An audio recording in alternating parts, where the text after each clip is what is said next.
IFM के under हमने shape me now brand का ए बॉल सप्लीमेंट शुरू की है जो अभी हमारे स्टोर पे अवेलेबल है। तो आज इस सप्लीमेंट के कुछ बेनिफिट्स और इसकी हिस्ट्री के बारे में बात करते हैं।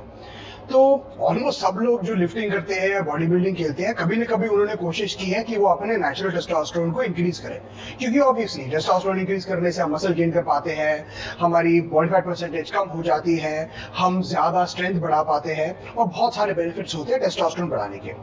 प्रॉब्लम ये होता है कि टेस्टोस्टेरोन को नेचुरली बढ़ाना एक्चुअली बहुत मुश्किल काम होता है और इसी रीजन की वजह से इतने सारे सप्लीमेंट्स है मार्केट में। और बड़ी बात तो सारे सप्लीमेंट्स करते हैं, लेकिन उनसे रिजल्ट लेना बहुत मुश्किल होता है।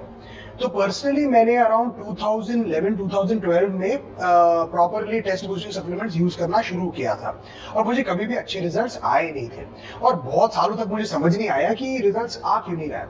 मैं रेगुलरली ब्लड टेस्ट कराता था, कॉम्प्रिहेंसिव ब्लड टेस्ट कराता था और उसमें अपना टेस्टोस्टेरोन, टोटल टेस्टोस्टेरोन लेवल को चेक भी करता था और कंसिस्टेंटली मेरा टेस्टोस्टेरोन लेवल 600 mg/dl के रेंज में ही आता था, उससे ज्यादा कभी टेस्टोस्टेरोन गया नहीं।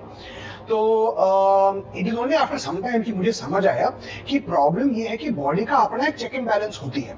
फॉर एग्जांपल, अगर आपका टेस्टोस्टेरोन बढ़ जाता है एक लेवल के आगे, आपका बॉडी एचपीजी एक्सेस को बंद कर देता है, जिसकी वजह से नेचुरल टेस्टोस्टेरोन का लेवल और नहीं बढ़ पाता। अगर हमारा ज्यादा टेस्टोस्टेरोन होता है, कुछ टेस्टोस्टेरोन डीएचटी में कन्वर्ट हो जाती है, कुछ टेस्टोस्टेरोन हमारा एस्ट्रोजन में कन्वर्ट हो जाता है, तो फिर जाकर हमारा एचपीजी एक्सेस को बंद कर देता है। और कुछ केसेस में क्या होता है कि टेस्टोस्टेरोन लेवल बढ़ जाती है, लेकिन फिर एसएचबीजी लेवल भी बढ़ जाती है और वो टेस्टोस्टेरोन को ब्लॉक कर देता है। तो बेसिकली बॉडी हमेशा कोशिश करता है कि वो अलग अलग तरीके से ज्यादा टेस्टोस्टेरोन से बचे और इसके रीजंस भी होते हैं, क्योंकि ज्यादा टेस्टोस्टेरोन होने से हम ज्यादा मसल गेन करेंगे और बॉडी के लिए मसल मेटाबॉलिकली कॉस्टली होता है, मतलब बॉडी के लिए बहुत महंगा होता है मसल को मेंटेन करना। तो बॉडी इतना मेहनत नहीं करना चाहता, इसलिए वो इसको रेजिस्ट करती है।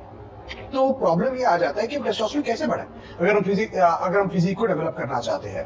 तो इसके बारे में कुछ रिसर्च करने के बाद मुझे प्रॉब्लम समझ आया कि हम सिर्फ एक तरीके से प्रॉब्लम को टारगेट कर रहे हैं। जैसे अगर हम गोक्षरा टाइप के सप्लीमेंट लेते हैं, वो हमारा एलएच को बढ़ाता है, जिससे टेस्टोस्टेरोन की लेवल बढ़ती है, लेकिन फिर वो एचपीजी एक्सेस को ब्लॉक करेगा, तो वो आपका नेचुरल लिमिट से आगे नहीं बढ़ता है। फिर दूसरा प्रॉब्लम ये आ जाता है, अगर मैंने एंटी एस्ट्रोजन लिया तो हाँ, हमारा ये प्रॉब्लम तो रिजॉल्व हो गया, हमारा एस्ट्रोजन लेवल हमारे टेस्टोस्टेरोन को ब्लॉक ही नहीं करेगा। लेकिन फिर हमारे पास दूसरा प्रॉब्लम आ गया कि कम एस्ट्रोजन होने की वजह से हमारे बॉडी में दूसरे साइड इफेक्ट्स आते हैं, जैसे हमारा मूड खराब हो जाता है, सेक्सुअल डिसफंक्शन हो सकती है और साथ में हमारे बॉडी में नाइट्रिक ऑक्साइड का प्रोडक्शन भी थोड़ा स्लो हो जाता है, जो मसल बिल्डिंग प्रोसेस के लिए इंपॉर्टेंट होती है। और मान लो कि टेस्टोस्टेरोन अच्छा बढ़ रहा है, एस्ट्रोजन भी नहीं बढ़ा, आपके जेनेटिक्स बहुत सही है, फिर भी एक प्रॉब्लम ये आ जाता है न्यूट्रिएंट डिस्ट्रीब्यूशन का। बेसिकली हमारे मसल सेल्स में भी अलग अलग प्रोसेसेस होते हैं जिससे बॉडी टेस्टोस्टेरोन को यूज करता है, और अगर वो प्रोसेस भी ठीक से काम नहीं कर रहा है और अल्टीमेटली जितना भी आप टेस्टोस्टेरोन बढ़ाओगे, आपको उस हिसाब से रिजल्ट नहीं मिलेगा। और ये सब रीजंस की वजह से नेचुरल टेस्टोस्टेरोन बढ़ाना बहुत मुश्किल काम होता है, क्योंकि हम सिर्फ थोड़ा सा नेचुरल टेस्टोस्टेरोन बढ़ा सकते हैं। मतलब मैक्सिमम अगर आपका नेचुरल टेस्टोस्टेरोन लेवल 600 है, आप 950 या 1000 तक जा सकते हो, और 950 और 1000 पे जाकर अगर बॉडी एसएचबीजी को बढ़ा देता है या आपके मेटाबॉलिक प्रोसेस को स्लो कर देता है, तो आपको उसका फायदा मिल नहीं रहा है। तो इसलिए हमें ऐसा कोई कॉम्बिनेशन चाहिए जो ये प्रॉब्लम को अलग अलग एंगल से टारगेट करे और ये सारे प्रॉब्लम्स को रिजॉल्व करे। 2014-15 तक मेरी इतनी नॉलेज बढ़ चुकी थी कि मैं थोड़ा एक्सपेरिमेंटेशन शुरू कर सकता था। अलग अलग कॉम्बिनेशंस मैंने ट्राई किए थे और ऑलमोस्ट तुरंत कॉम्बिनेशन में सप्लीमेंट्स ट्राई करने से मुझे ज्यादा अच्छे रिजल्ट्स मिले थे। जो मैंने पहले कॉम्बिनेशन ट्राई किया था वो था gokshura combined with zinc combined with resveratrol, और उससे इमीडिएटली मेरा टेस्टोस्टेरोन लेवल अराउंड 600 mg/dl से 750 mg/dl तक जा चुका था। फिर मैंने ये वाला कॉम्बिनेशन ट्राई किया था, रेस्वेरेट्रॉल प्लस ट्रिबुलिस टेरेस्ट्रियस प्लस फोर्स्कोरिन, और इस कॉम्बिनेशन से मेरा टेस्टोस्टेरोन लेवल अराउंड 950 mg/dl तक पहुंच चुका था। तो ये कॉम्बिनेशन क्यों काम करता है और हम इस कॉम्बिनेशन को क्यों हमारे ए बॉल सप्लीमेंट में यूज करते हैं, इसको थोड़ा समझते हैं। ए बॉल का जो पहला कंपोनेंट है वो है फोर्स्कोरिन। फोर्स्कोरिन काफी इंटरेस्टिंग है क्योंकि ये बेसिकली सी एम्प का एक्टिवेशन करता है, जिसके वजह से हमारी बॉडी लोकल लेवल पे ज्यादा एनर्जी प्रोड्यूस करती है। इस एनर्जी प्रोडक्शन बढ़ने की वजह से हमारा बॉडी टेस्टोस्टेरोन से ज्यादा अच्छा रिस्पॉन्ड कर पाता है, और मोर इम्पोर्टेंटली जो हम न्यूट्रिशन कंज्यूम करते हैं वो ज्यादा मसल्स में जाती है, फैट में कम जाती है। बेसिकली ये हमारे बॉडी को रिकम्पोज करता है। जिसका बॉडी में नॉर्मली न्यूट्रिशन फैट में जाती है और मसल में नहीं जाती, अभी उनका बॉडी ज्यादा न्यूट्रिशन मसल में भेजेगा और फैट में कम भेजेगा, तो ऑटोमेटिकली हमारे मसल गेन करने के चांसेस बढ़ जाते हैं और फैट गेन करने के चांसेस कम हो जाते हैं। इसके साथ में इसका दूसरा कंपोनेंट है रेस्वेरेट्रॉल। रेस्वेरेट्रॉल बेसिकली हमारा रेड वाइन का एक्सट्रैक्ट है और ये एसेंशियली हमारा एस्ट्रोजन को कम कर देता है।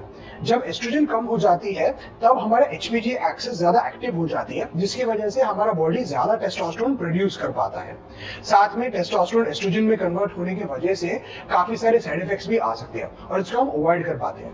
प्रॉब्लम क्या होता है कि अगर हम ज्यादा एंटी एस्ट्रोजन इफेक्ट करेंगे तो फिर हमारा ग्रोथ हार्मोन लेवल और नाइट्रिक ऑक्साइड लेवल गिर जाएगा, इसलिए रेस्वेरेट्रॉल को करेक्ट डोज में यूज करना इंपॉर्टेंट होता है। फिर हम आ जाते हैं ट्रिबुलिस टेरेस्टिस पे। ट्रिबुलिस टेरेस्टिस आयुर्वेदिक मेडिसिन में बहुत सालों से यूज की गई है और साथ में 30-40 साल से इवन वेस्टर्न मेडिसिन में यूज की गई है नेचुरल टेस्टोस्टेरोन लेवल्स बढ़ाने के लिए। तो ट्रिबुलिस टेरेस्टिस का सबसे बड़ा फायदा एक्चुअली ये होता है कि वो NH को स्टिमुलेट करता है, जिसकी वजह से बॉडी ज्यादा टेस्टोस्टेरोन बना पाती है। साथ में ये हमारे ब्लड का आर्गिनाइन लेवल को बढ़ा देता है, जिससे नाइट्रिक ऑक्साइड की लेवल बढ़ती है और मसल ज्यादा अच्छी तरह से फ्लश होते हैं, जिससे फिर हमारे मसल्स की रिकवरी बढ़ जाती है। तो कॉम्बिनेशन में हम एक्चुअली टेस्टोस्टेरोन लेवल्स को 3 अलग तरीके से टारगेट कर रहे हैं। हम बॉडी को रिकम्पोज कर रहे हैं, हम एस्ट्रोजन को सप्रेस कर रहे हैं और साथ में टेस्टोस्टेरोन को डायरेक्टली स्टिमुलेट कर रहे हैं। इसकी वजह से आपका टोटल टेस्टोस्टेरोन लेवल्स में ज्यादा डिफरेंस आएगा और आपको मूड में भी डिफरेंस आएगा। इसके कुछ एक्स्ट्रा बेनिफिट्स भी है। फॉर एग्जांपल फोर्स्कुलिन हमारा थायराइड प्रोडक्शन भी थोड़ा इंप्रूव कर देता है। रेस्वेरेट्रॉल साथ में हमारा कोलेस्ट्रॉल को भी थोड़ा कंट्रोल में लाता है। लेकिन ये ऑब्वियसली ये सप्लीमेंट का इंटेंशन है टेस्टोस्टेरोन लेवल्स को बढ़ाने के लिए। साथ में आपको ज्यादा एक्स्ट्रा बेनिफिट्स भी मिलेंगे और आपका वैल्यू फॉर मनी भी इसकी वजह से बढ़ जाती है। तो शेपमी नाउ का A-Ball सप्लीमेंट अभी IFM के स्टोर पे अवेलेबल है, तो प्लीज तुरंत जाकर खरीदिए। स्पेशली अगर आप सीरियसली बॉडी बिल्डिंग करना चाहते हो या फिजिक खेलना चाहते हो, आपको बहुत बेनिफिट्स मिलेंगे इस सप्लीमेंट लेने से। Thank you.